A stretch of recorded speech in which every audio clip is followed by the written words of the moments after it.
Les amis, bonjour à tous. J'espère que vous allez tous très très bien. Troisième match sans victoire pour le Real Madrid. Ça devient flippant après un Liverpool qui nous a battus alors qu'ils perdent tous leurs matchs. Après le Rayo qui nous a empêchés de gagner. Maintenant, voilà que c'est Elche qui nous tient tête et qui aurait dû gagner ce soir.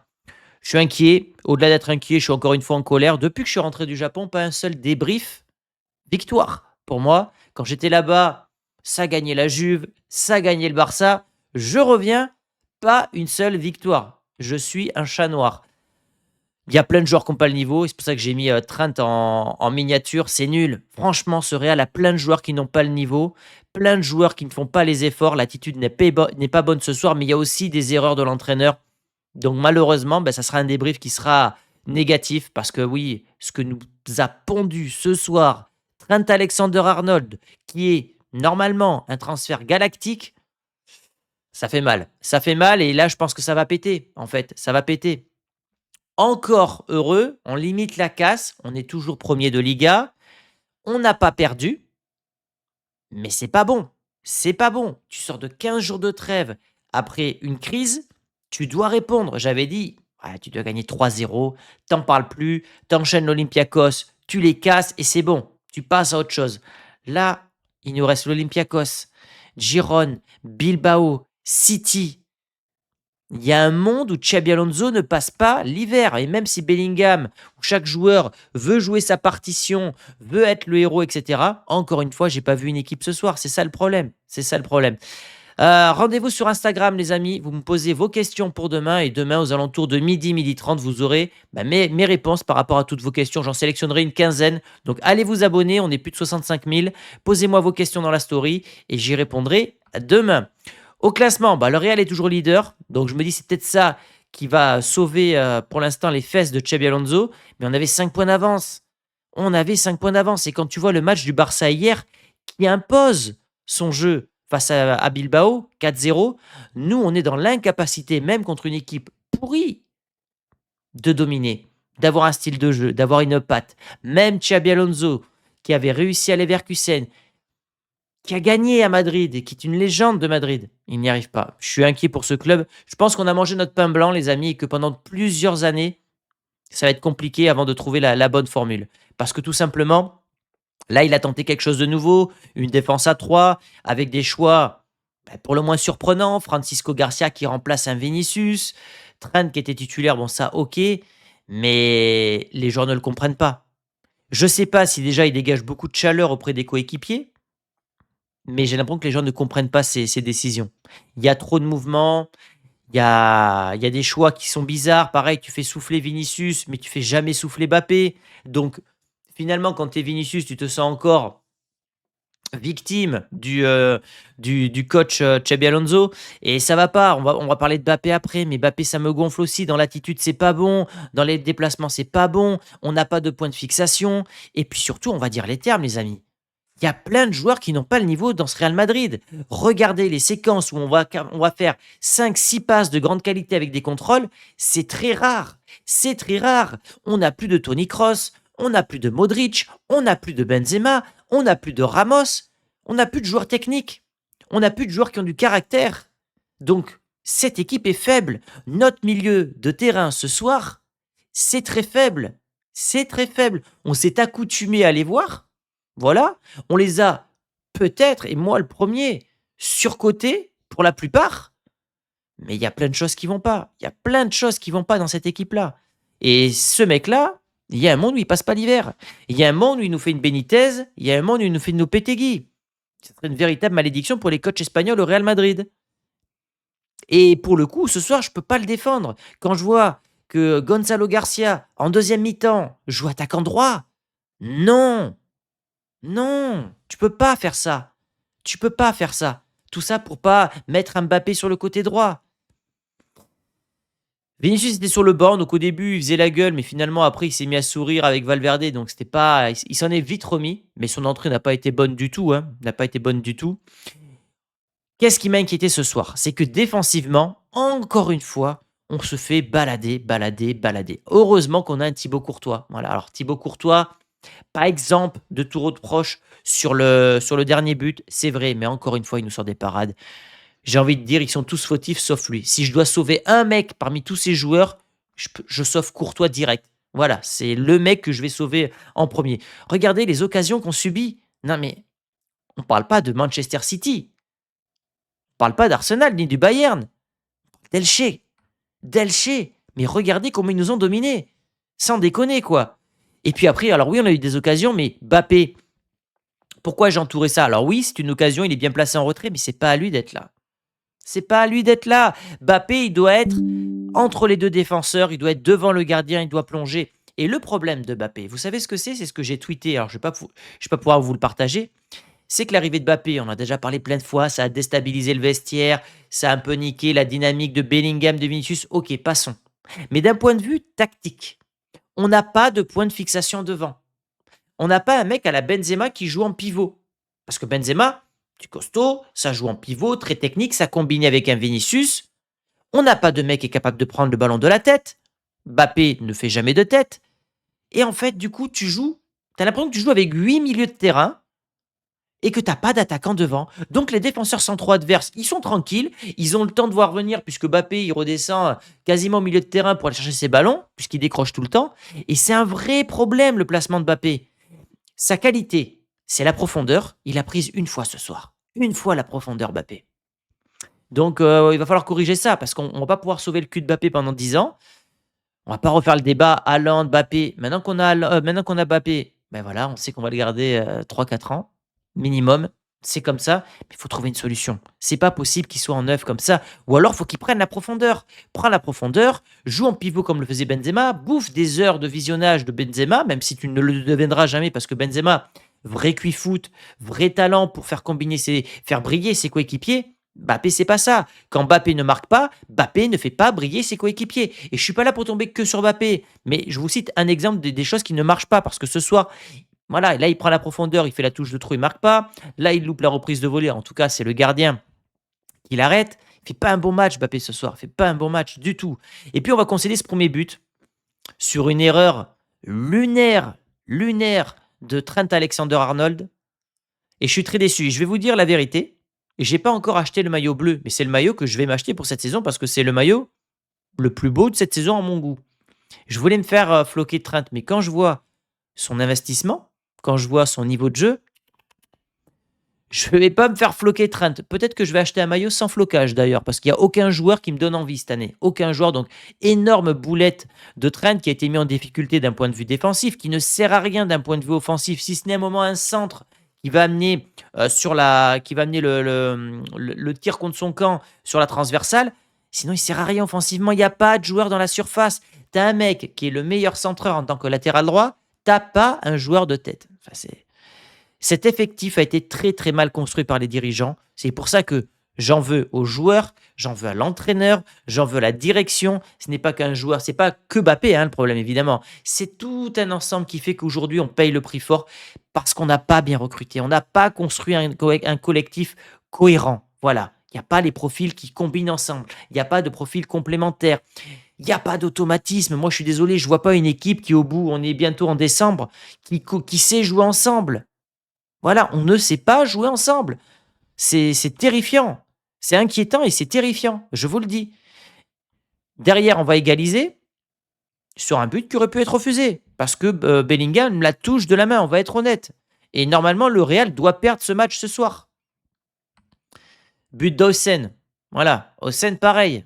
Il va falloir qu'on ouvre son dossier à lui parce que dès qu'il n'a pas le ballon, défensivement, c'est très inquiétant. Il n'a pas de caractère. Il est jeune. Qui s'inspire d'un Raúl Asensio, qui monte en puissance.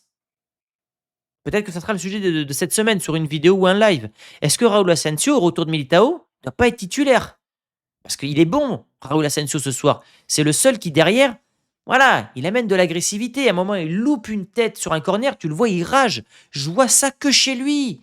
Je vois pas ça sur les autres joueurs du Real. On a l'impression qu'ils s'en foutent.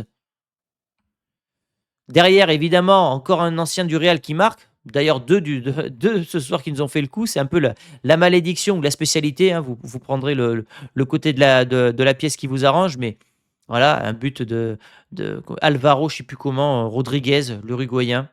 Il n'a pas foutu une chez nous, si ce n'est une tête un jour contre l'Atlético. Et là, il marque contre nous un but incroyable. Et derrière, on va égaliser sur un but pareil, qui peut être refusé. Je suis désolé, ça nous arrive. Ça nous arrive. Courtois, la gueule en sang. Il y a but contre nous. On fait un scandale.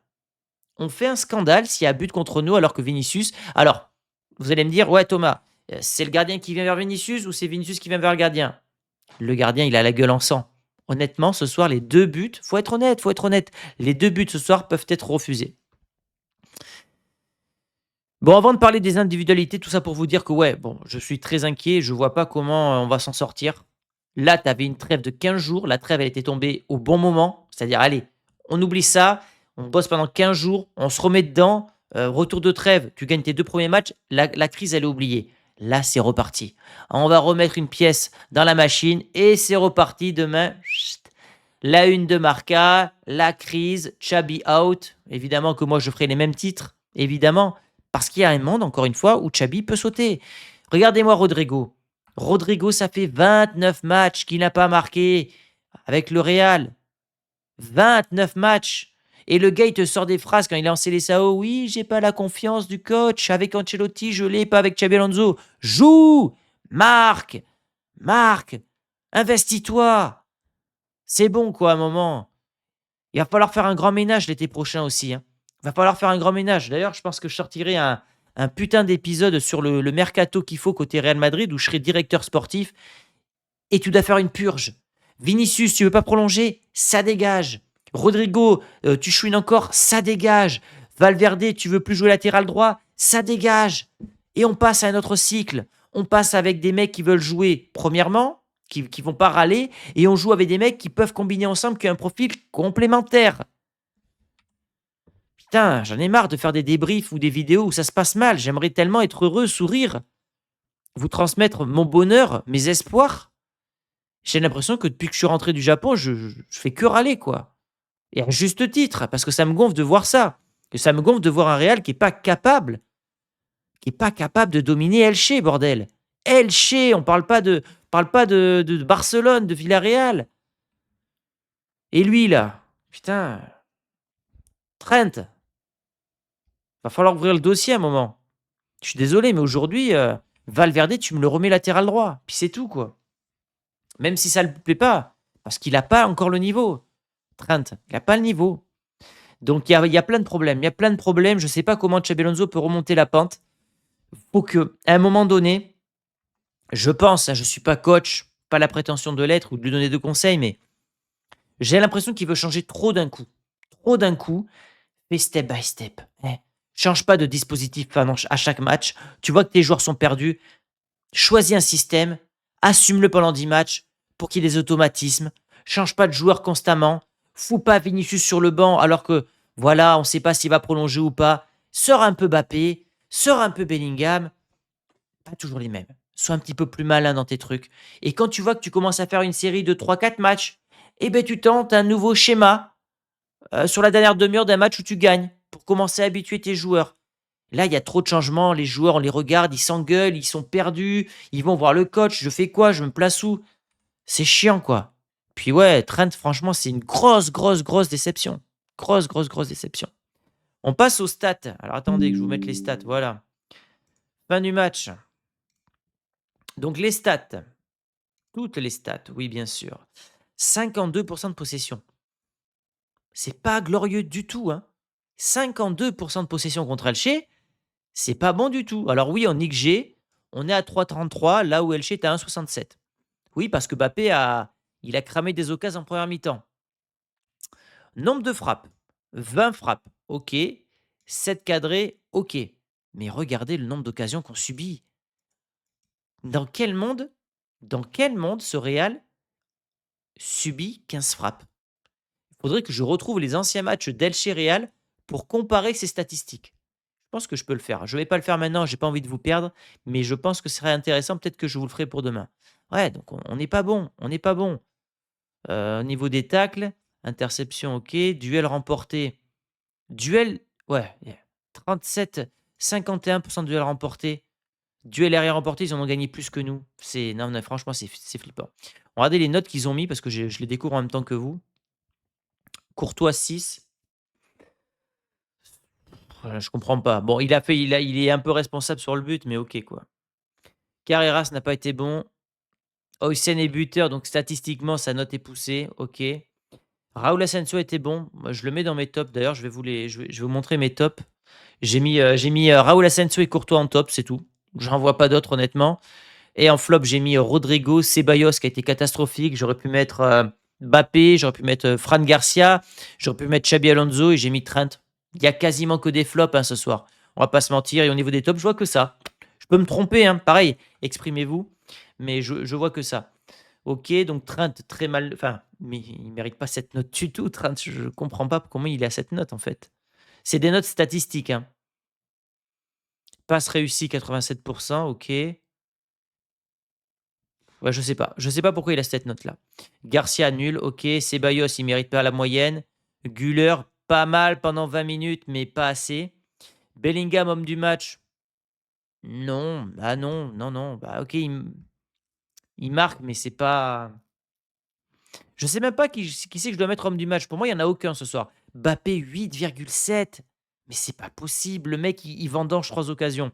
Je ne suis pas du tout d'accord avec les notes de FotMob et puis, Rodrigo a été catastrophique. Donc, comme je vous le dis, cet homme-là, là, il va pas bien dormir cette nuit encore, hein. Il va pas bien dormir cette nuit et je soit il assume ses idées, soit il assume ses idées et il va au bout et il crèvera avec ses idées, mais il peut pas faire, moitié-moitié. On sait pas trop. Je trouve pas de patte Xabi Alonso. Il y a une responsabilité de la part des joueurs parce que sous Carlo Ancelotti, c'est la même chose, mais je vous avoue que je suis quand même très, très déçu de Xabi Alonso pour l'instant. On va pas se mentir. On s'attendait à beaucoup mieux de la part de Xabi Alonso. Quand on a vu le mondial des clubs, les 2-3 premiers matchs, on s'est dit: «Nom de Dieu, vu comment ça joue, dans 3-4 mois, mais ça va être incroyable». Il y a zéro progrès, il y a limite de la régression côté Real Madrid. Donc, je sais pas ce que ça va donner. Franchement, j'ai hâte de voir la suite. Le problème, c'est que pour moi, il y a aucun entraîneur sur le marché que tu peux aller chercher. Moi, j'aurais voulu un Mourinho, un Conte, un mec vraiment pour les faire chier aux joueurs. Et puis c'est tout, quoi. Mais là, je vois aucun joueur sur le marché, entraîneur sur le marché capable de prendre le Real à la suite. Un Raoul. Tu me mets un Raoul. Je suis pas fan de Raoul, mais au moins les mecs, ils vont devoir courir, quoi. Ils vont devoir courir et puis alors lui, il aura tout le temps la défense du public, de la vox populi, et cetera, et cetera. Donc les amis, je vous dis à demain. Allez sur Insta, vous me posez vos questions. Voilà, je vais mettre une story, dès que j'ai fini mon débrief et on en reparle demain midi avec évidemment, mon lot d'inquiétudes, hein, et peut-être qu'il y aura un live également, demain soir. Gros bisous les amis et je vous dis à demain. Ciao.